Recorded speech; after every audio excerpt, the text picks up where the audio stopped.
Halo Bunda, aku Yunita. Aku adalah seorang ibu dari 2 orang anak. Dan di YouTube channel Awita Life ini aku sharing banyak banget tentang parenting, breastfeeding, cooking, dan traveling bersama keluarga. Nah, kalau kamu belum subscribe, jangan lupa subscribe di YouTube channel Awita Life ini ya, karena akan banyak banget video parenting yang bisa kamu temukan di sini. Nah, di video kali ini aku mau penuhin janji aku karena sebelumnya sudah pernah aku tanyain ke bunda-bunda sekalian, kira-kira video apa sih yang pengen bunda tahu dari aku? Nah, ini adalah video yang aku buat berdasarkan request daripada bunda sekalian, yaitu video pengalaman pertama aku melahirkan. Nah, anak aku yang pertama itu sekarang usianya sudah 3 tahun lebih, hampir 4 tahun. Tapi pengalaman melahirkan itu tidak akan pernah dilupakan sampai kapanpun menurut aku, karena itu adalah pengalaman yang luar biasa, menjadi momen yang sangat penting dalam hidup aku. Dan aku pengen sharing ini semua ke bunda-bunda sekalian, karena ada beberapa pesan moral yang ingin aku sampaikan, juga tips yang ingin aku sampaikan dari pengalaman pahit aku pada saat melahirkan anak pertama. Nah, kehamilan aku yang pertama itu dimulai di tahun 2014 dan melahirkan di tahun 2015. Jadi pada saat pengecekan kehamilan, aku cuma pergi ke satu dokter aja dari awal sampai lahir. Kemudian dari awal sampai usia kandungan 9 bulan lebih itu dokter menyatakan tidak ada masalah apapun dengan kandungan aku. Semua baik-baik aja, everything is fine, dan nothing to worry. Dan dari awal aku sudah bilang ke dokter kandungan aku kalau aku pengen melahirkan secara normal. Jadi dari dokter sendiri setiap kali ngecek waktu USG bilang sih nggak apa-apa, it's okay, kayaknya bisa gitu. Pokoknya everything is positif deh. Nah, untuk membantu aku bisa melahirkan secara normal, aku juga baca beberapa referensi seperti buku, website, blog, dan juga video tutorial mengenai senam kehamilan yang aku temukan di YouTube juga. Itu aku coba praktekin beberapa kali di rumah. Dan sampai menuju HPL, yaitu hari perkiraan lahir. Nah, hari perkiraan lahir aku itu adalah di tanggal 3 April 2015. Sedangkan pas hari Kamis, tanggal 2 April 2015, 1 hari sebelum HPL itu, aku tetap ke kantor dan jam 10 paginya aku sudah mulai ngeflag. Nah, jadi aku langsung telepon suami aku. Aku kasih tahu dia bahwa aku sudah mulai ngeflag nih, ayo kita ke rumah sakit. Dan jangan lupa bawa tas melahirkan aku yang udah aku siapkan jauh-jauh hari. Dan itu tinggal dibawa ke kantor dan kita langsung ke rumah sakit. Jadi tapi waktu itu flagnya sih nggak banyak, cuman udah ada bercak darah di celana dalam. Dan aku tahu itu saatnya ke rumah sakit. Jadi suami aku datang jemput jam 10-an itu langsung ke rumah sakit, kemudian langsung masuk ke bagian kayak emergency itu untuk ditanganin oleh dokter dan susternya. Terus dokter kandungan aku dihubungin dan aku sambil dipindahin ke kayak ruang bersalin itu loh, kamar untuk pasien tapi khusus yang bersalin punya. Kemudian perut aku tuh langsung dicek dengan menggunakan mesin kayak pengecek denyut jantung bayi atau yang kontraksi kayak gitu. Jadi kayak dipasangin talinya atau kayak sabuknya gitu, terus dicek gitu kan grafiknya denyut jantung anak, kemudian juga kontraksi yang terjadi gitu, kurang lebih seperti itu. Nah, kemudian waktu dokter datang, dicek itu masih bukaan 1. Terus dokter saranin langsung rawat inap aja di rumah sakit sambil menunggu kelahiran. Daripada nanti pulang kan ngeflag terus nanti ada masalah yang lebih berat, lebih baik di rumah sakit. Ya udah, akhirnya mulai dirawat di rumah sakit dan aku tuh sama sekali tidak merasakan yang namanya sakit perut. Aku nggak ngerti gimana sakit perut ngelahirin itu, nggak ngerti sama sekali.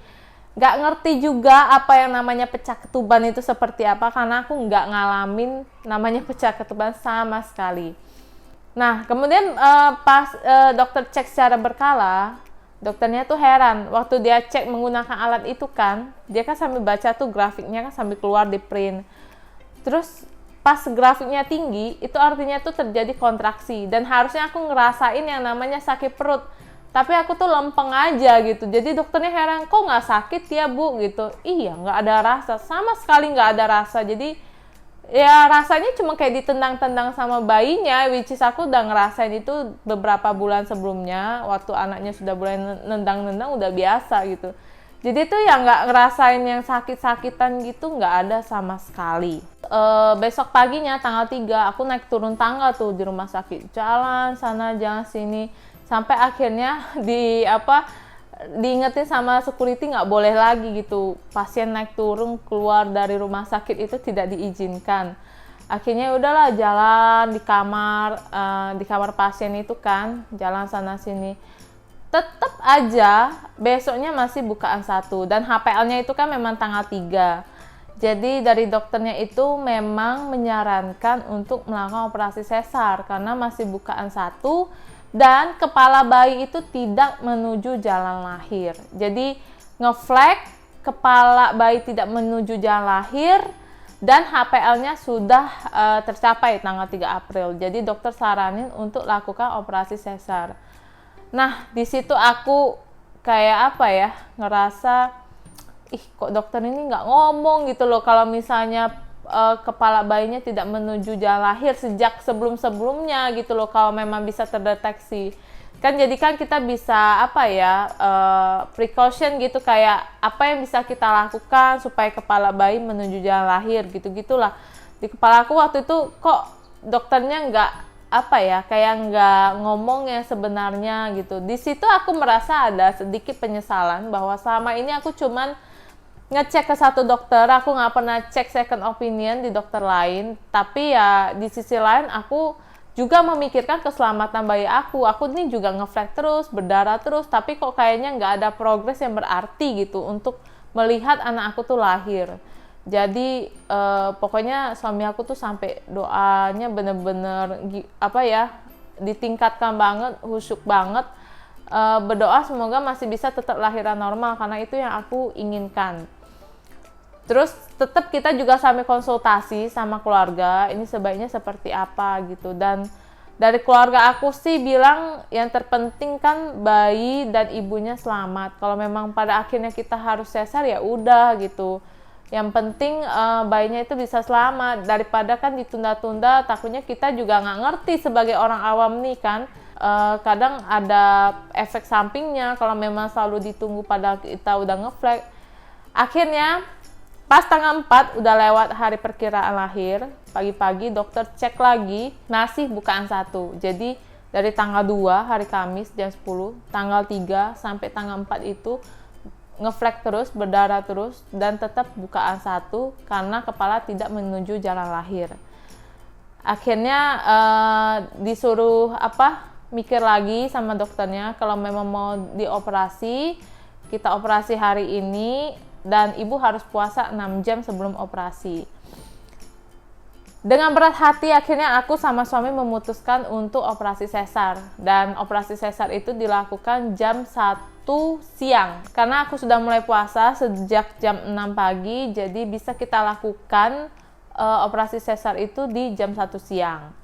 Akhirnya jam 1 siang mulailah disuntikin semua itu. Kalau namanya sesar itu segala macam suntikan itu akan masuk ke dalam tubuh, segala obat, which is no choice karena itu memang semua prosedur operasi sesar gitu. Terus sebelum masuk ke ruangan operasi itu, aku baru ngerti kenapa kita disuruh puasa, karena pada saat terakhir itu disuntikin sesuatu tuh aku langsung muntah. Bener-bener rasanya itu bikin mual dan muntah. Jadi kalau kita nggak puasa nanti makanannya juga ikut keluar gitu, malah makin parah.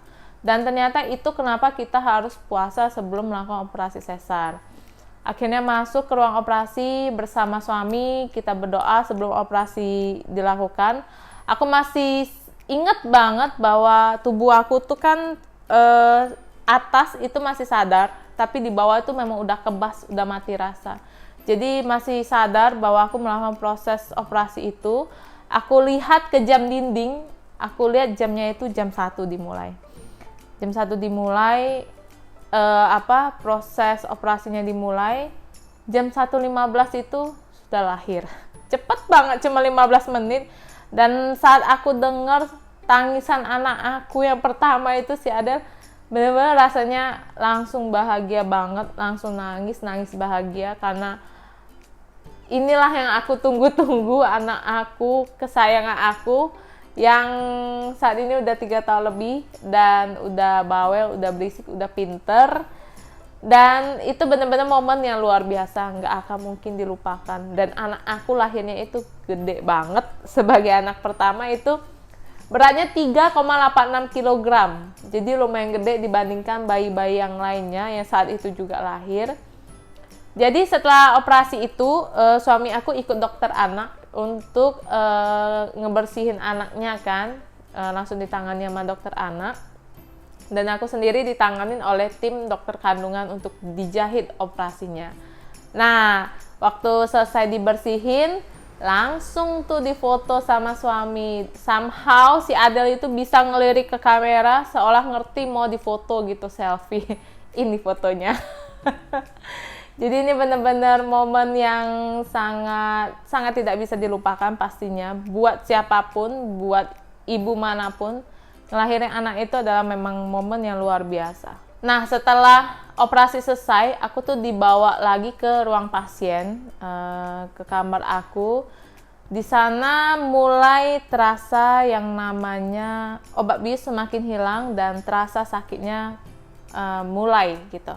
Habis operasi itu rasanya lapar banget karena puasa itu kan, kemudian capek banget rasanya. Dan pipisnya itu masih menggunakan kateter, jadi selang dipasang ke bagian kemaluan kan untuk bisa pipis. Dan ya udah mulai terasa obat biusnya hilang, mulai agak sakit, perih gitu. Dan bayinya sudah bisa dibawa ke kamar setelah beberapa jam untuk disusui langsung. Nah, keesokan harinya dokter datang untuk mengecek apakah air susu ibunya ada, kemudian mengecek fisik, dan dokter bilang mau dilepas kateternya itu supaya bisa pipis sendiri gitu. Nah, aku tuh kan nggak banyak gerak setelah operasi kan. Kemudian tiba-tiba langsung dilepas. Abis itu aku kebelet pipis nih. Terus pengen ke toilet. Aku minta tolong suami kan. Pengen ke toilet. Pas berdiri langsung cepet-cepet jalan ke toilet. Di sanalah aku bener-bener rasanya itu hilang kesadaran. Bener-bener gelap. Dan aku rasa mungkin aku tuh kayaknya sudah mau mati gitu loh. Karena for the very first time aku baru merasakan yang namanya pingsan. Selama ini aku nggak pernah yang namanya pingsan. Jadi pertama kali aku pingsan itu waktu aku ngelahirin anak pertama. Setelah melahirkan anak pertama, buru-buru mau ke toilet. Jadi tuh kayaknya memang kata dokter itu nggak boleh langsung jalan gitu loh ke toilet. Jadi harus turun dulu dari ranjang, kemudian berdiri. Kalau nggak pusing baru jalan. Jadi dia tuh bertahap, nggak boleh kamu langsung tiba-tiba jalan ke toilet. Akhirnya pingsan. Terus suami aku juga panik kan, langsung pencet tombol yang di toilet itu untuk manggil suster. Terus aku kayaknya hilang entah beberapa menit kayaknya. Sampai dipanggil-panggil, aku tuh setengah sadar gitu. Dipanggil suster lagi, ibu gitu kan, dipanggilin terus supaya tetap ada kesadarannya. Habis itu aku dibawa ke ranjang, kemudian dikasih air teh manis kalau nggak salah supaya lebih siuman, terus dikasih kayak minyak gitu supaya lebih siuman. Ya di sana aku ngerasa pingsan itu bener-bener hilang banget kesadarannya. Dan di sini aku mau kasih tahu kalau bunda yang pada akhirnya harus melahirkan secara sesar, jangan pernah yang namanya setelah sesar itu bangun daerahnya terus langsung jalan gitu, itu bisa pingsan bener kayak aku. Jadi setelah pingsan itu ya disuruh istirahat, disuruh pelan-pelan, kalau mau ke toilet harus jaga keseimbangan dulu. Kemudian ya aku dirawat di rumah sakit itu sekitar 2 hari lah setelah ngelahirin sesar, sudah bisa pulang bersama bayi. Nah, jadi itu pengalaman aku yang benar-benar gak bisa aku lupain saat ngelahirin anak pertama. Dan dari pengalaman yang aku ceritain ini, aku pengen ingetin lagi ke para bunda yang baru berencana akan melahirkan. Kalau bunda memang mau melahirkan secara normal, pertama, saran aku, ikuti senam kehamilan di rumah sakit. Ikutin sekali itu nggak apa-apa, yang penting kita tahu basicnya secara langsung. Karena kalau nonton di YouTube itu juga kadang ada yang nggak jelas gitu kan. Jadi sebaiknya lakukan senam kehamilan itu di rumah sakit yang terpercaya dan kita bisa praktekkan sendiri di rumah setelah itu. Kemudian yang kedua, pada saat kehamilan itu jangan cuma cek ke satu dokter, tetap cari second opinion supaya kita tahu apakah ada masalah di kehamilan kita. Mungkin dokter A bilang nggak ada, tapi mungkin dokter B bisa melihat ada yang kejanggalan yang harus kita lebih perhatikan gitu. Kemudian yang ketiga, saran aku adalah kalau pada akhirnya keinginan kita untuk normal tetap tidak bisa dilakukan, bunda harus ingat bahwa tujuan kita ini adalah untuk bisa tetap sehat bersama bayi. Jadi ibu dan bayi tetap sehat. So, kalau pada akhirnya kita harus melakukan operasi sesar, that's also okay gitu. Cuma memang proses penyembuhannya aja yang lebih lambat. Jadi tetap lakukan yang terbaik untuk ibu dan anak juga. Karena pada dasarnya kita cuma pingin anak terlahir dengan sehat, juga ibunya juga sehat. Oke? Sekian cerita aku mengenai pengalaman aku melahirkan. Dan kalau misalnya bunda ada komentar ataupun pertanyaan, silakan tulis di kolom komentar ya. Nanti akan aku respon satu persatu. Dan kalau bunda merasa video ini juga bermanfaat buat bunda, jangan lupa likes-nya dan subscribe YouTube channel Awita Life karena akan banyak banget video parenting bermanfaat lainnya yang aku sharing di sini. Oke? Makasih udah nonton dan sampai jumpa di video berikutnya. Bye-bye!